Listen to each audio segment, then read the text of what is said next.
we have all the time in the world. This is also why we omitted certain news agencies, and I guess I should cover this, from this press conference, including the Toronto Star and CBC, who were banned from this press conference. And the reason they were banned is twofold. First, this entire week, the CBC, Toronto Star, Yahoo News was retweeting and reposting, and a few others, kept putting stories out that our GoFundMe was frozen or suspended because of nefarious reasons. Right-wing truckers, that was the dangerous people.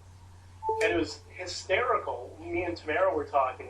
Remember one day when the Toronto Star story came out that GoFundMe has frozen the account, and I called her, and I said, "Is everything okay?" She's like, "Yeah, I just got off the phone with them 45 minutes ago. They're great. They're helping out. Everything's going to be sorted out." That was purely just a fake story. And was that fake story to sabotage the donations that were coming in? Probably.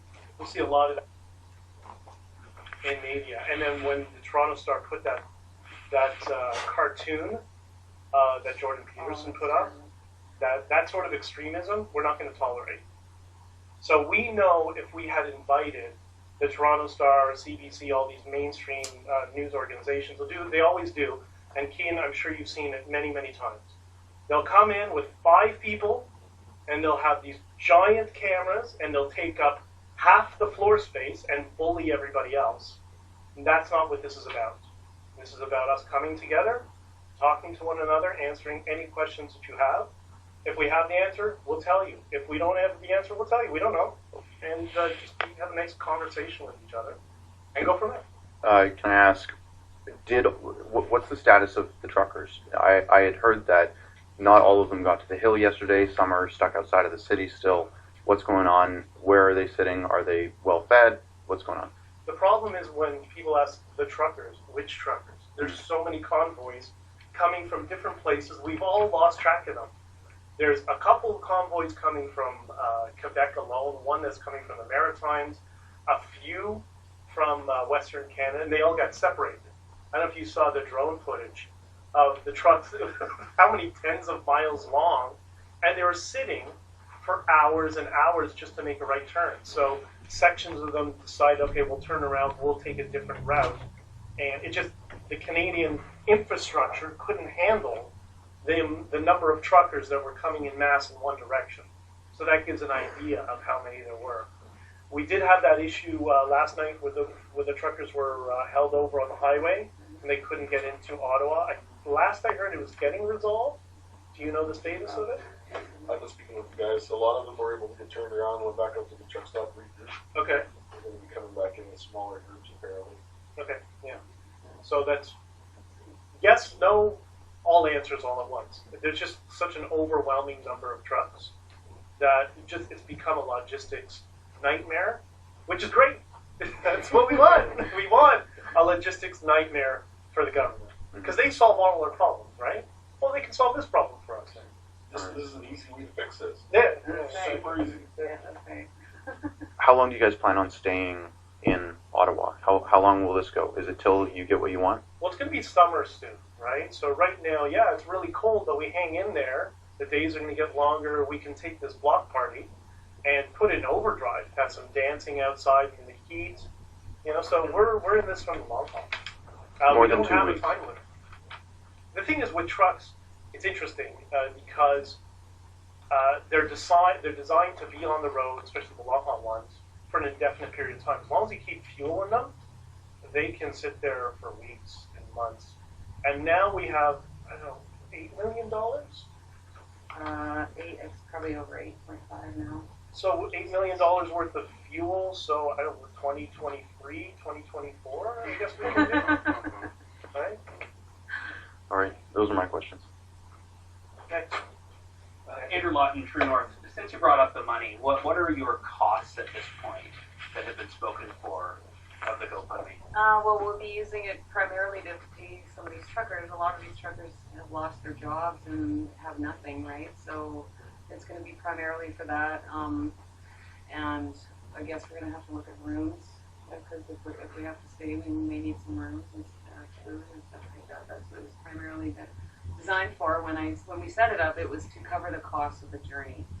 So, yeah, primarily fuel. That's probably one of the biggest. I mean, there's all sorts of other expenditures Yeah. that will occur. So, for example, I mean, trucks do have regular things that occur. They may have EDF sensors or whatever it might be. That's why we say cost of the journey in the GoFundMe, because there's going to be some sort of miscellaneous costs we never even anticipated. One thing's for sure, the money's not for us. We're not touching it. It's not. This is for them. They're the ones who are making the sacrifice. They're the ones who are sitting there in their truck overnight and, starting it every few hours to get some heat in the cabin. That's where the money's going. Is any of it going to compensate truckers who have not been able to work or are not working because they're partaking in the convoy? I guess that's to be determined. It depends if they're involved or their level of involvement in the journey coming here, right? That's really the primary focus. We also never anticipated that we would have this amount of engagement and support and donations. It's given us a little bit of flexibility, primarily allowing us to take over, to take this movement and extend it. Originally you get 20 grand, you get a few trucks, you come here, you hang out for a few weeks, you send a message to the government. But now for us, for blue collar people, this is kind of endless resources when it's focused just on that primary goal of fueling them, keeping them fed. A lot of them, we say keeping them fed. Most of these trucks, they have a house attached to them, so they have a fridge, they have protein bars and foods and non-perishables, so they can sit there for months. They're already taken care of. But if people need, we'll be helping them with that as well. The Ottawa police confirmed yesterday not a single incident of violence reported, not a single injury. What's your response to the media that, generally speaking, put the narrative in the last week that this was just a powder keg waiting to explode? Are those the same guys who said our GoFundMe was frozen? I don't know, fake news media? That's why they're not here. Can I just jump in with something? Last night, a black shirt from the Ottawa Police, Yes. a ranking officer from the Ottawa Police was giving a press conference, and he was asked the same question, what about the January 6th movement? What about the violence? What about if they try and take government? And the Ottawa Police guy just said, they're cool as cucumber, and he said, I understand what's going on in America. I understand what our American brothers are doing, but this is Canada. This is a peaceful country. We see no intent whatsoever coming from anyone who has any violent tendencies towards the government. So the Ottawa Police, God bless their hearts, that one guy dismantled the entire January 6th narrative, if you will, and I think it took him like 20 seconds. It was brilliant. And we've been working with local law authorities all across the way, and they've all been fantastic, right? Like, we got an escort through Ontario. It was this Manitoba border. We were picked up by unmarked OPP, Yeah, and they continued us all the way through to Ottawa. The Yeah. entire way, with full communication, full Yeah. support. Hats off to Chris was on the phone with them probably once That's why every my couple voice hours. is gone. Yeah, like, they were fantastic. It's been absolutely amazing. Oh, Mandy Dalton, National Telegraph. Has anybody from Justin Trudeau's staff reached out to talk to anybody at all, or is he still hiding away? What are you talking about? It's the weekend. Isn't he in Tofino or something? I don't understand something. He's self-quarantining for his negative test, but he was exposed to COVID. Well, he's self-quarantining for a negative test, and then 24 hours later, he was going on a trip with his family. Oh, I didn't Pick see one. that. Which one is it? They Right? they whisked him away for his security, is what I was told. Oh, little snowflake. So no one at all has reached out for any kind of statement. Why would they? The Just the entire